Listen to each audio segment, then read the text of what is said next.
দরকার হলে প্রচারে নামুন। সব আইনই যখন ভঙ্গ করেছেন, সব বিধি যখন ভঙ্গ করছেন, তখন সরাসরি প্রচারে নেমে মঞ্চ করে মিটিংটাও করুন। এবং আমি হাসি মুখে বলতে চাই, যা ইচ্ছে করতে পারেন। আপনাদের অনেক পরিকল্পনা, অনেক চক্রান্ত আছেন, কিন্তু তাও মনে রাখবেন, সব অফিসারই আমাদের অফিসার, যারা বাংলায় কাজ করে।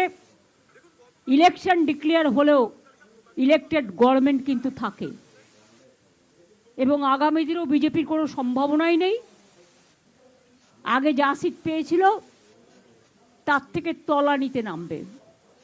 মানুষকে ভোটের লাইনে দাঁড় করিয়ে হ্যারাস করা, এসআইআর নামে লক্ষ লক্ষ মানুষের নাম বাদ দেওয়া, 200 মানুষের আত্মা কাঁদছে, আধারের নামে লাইন দেয়া, গ্যাসের নামে সার্ভার বন্ধ করে মানুষকে প্যানিকি করা, নোটবন্দির নামে লাইন করা, এসআইআর এর নামে লাইন করা,